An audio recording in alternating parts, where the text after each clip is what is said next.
ఎన్నికల ప్రచార కార్యక్రమంలో భాగంగా రేపు ఏఐసిసి మాజీ అధ్యక్షులు ఎంపీ భావి భారత ప్రధాని రాహుల్ గాంధీ గారు కడపకు వస్తున్నారు. రేపు ఉదయం 11:30 గంటలకు ఎయిర్పోర్ట్లో దిగుతారు.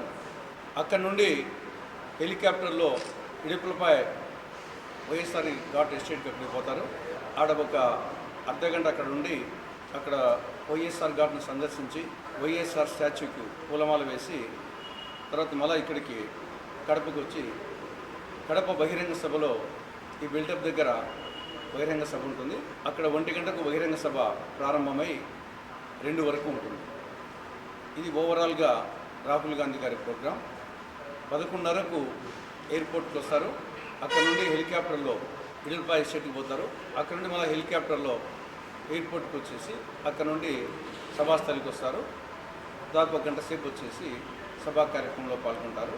వారితో పాటు మిగతా వచ్చేసి ఏఐసిసి జనరల్ సెక్రటరీ వేణుగోపాల్ గారు, ఇన్ఛార్జ్ మాణిక్యం ఠాకూర్ గారు, తర్వాత కర్ణాటక డిప్యూటీ సీఎం డికే శివకుమార్ గారు, మయ్యప్పన్ గారు, మిగతా పార్టీ నాయకులందరూ ఉంటారు. మిగతా మిత్రపక్షాల తరఫున ఇప్పుడే నారాయణ గారు వస్తారని చెప్పడం జరిగింది.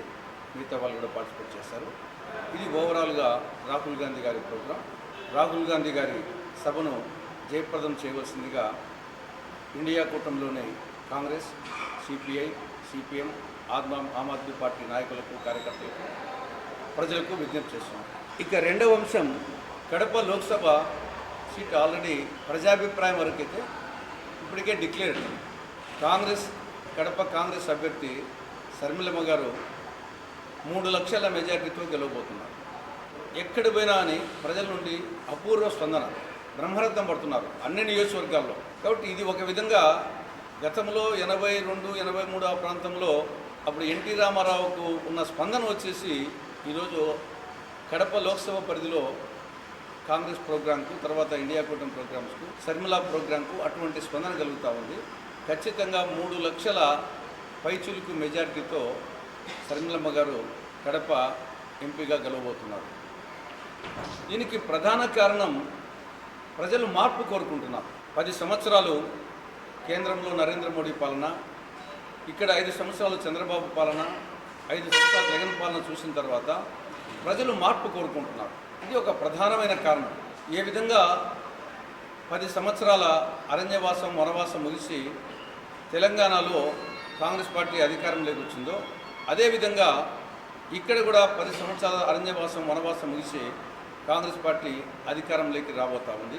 మొన్న కర్ణాటకలో కాంగ్రెస్, నిన్న తెలంగాణలో కాంగ్రెస్, నేడు ఆంధ్రప్రదేశ్లో కాంగ్రెస్ అన్న విధంగా పరిస్థితి ఉంది.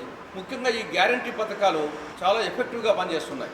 5 గ్యారంటీ పథకాలు ఏ విధంగా కర్ణాటకలో కాంగ్రెస్ అధికారంలోకి తెచ్చాయో, 6 గ్యారంటీ పథకాలు తెలంగాణలో కాంగ్రెస్ అధికారం తెచ్చినట్లు ఈ 9 గ్యారంటీ పథకాలు ప్రజల్లోకి బాగా పోయాయి.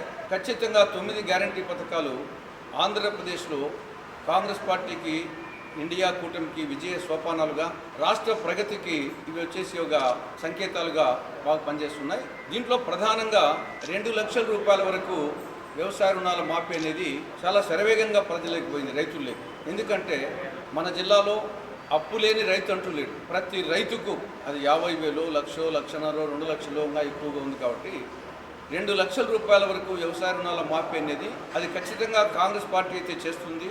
మిగతా పార్టీలు చేసే శక్తి లేదు. కాంగ్రెస్ నవరత్న గ్యారంటీల్లో పెట్టింది కాబట్టి ఖచ్చితంగా అమలు చేస్తారనే ఒక భరోసా రైతుల్లో ఉంది.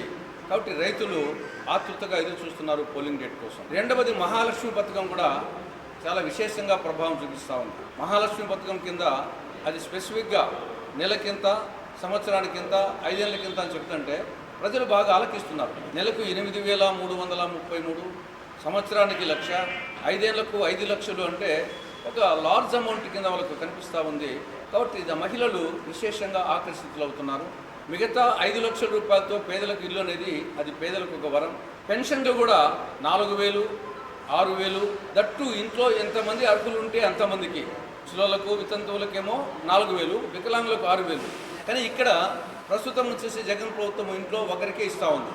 కానీ ఇక్కడ ఇంట్లో ఎంతమంది అర్హులు ఉంటే అంతమందికి అనేది వీళ్ళలో బాగా ప్రభావం చూపుతూ ఉంది.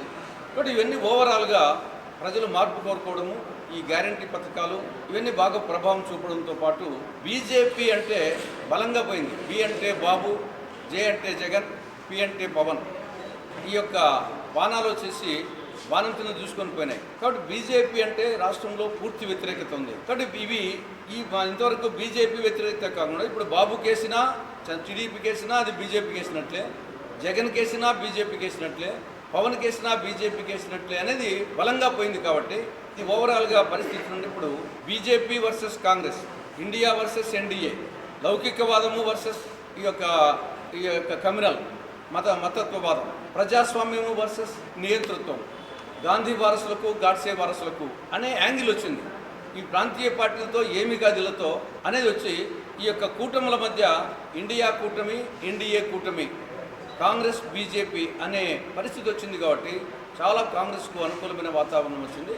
ఖచ్చితంగా అటు కేంద్రంలో ఇటు రాష్ట్రంలో ఇండియా కూటమి అధికారంలోకి వస్తుంది. కడపలో అసెంబ్లీ సీట్లు ఎన్నో వస్తాయి మేము చెప్పలేం, కానీ కడప లోక్సభ సీట్లో మాత్రము 3 లక్షల పైచులకు మేరతో గెలవడం కాంగ్రెస్ అభ్యర్థి తథ్యం.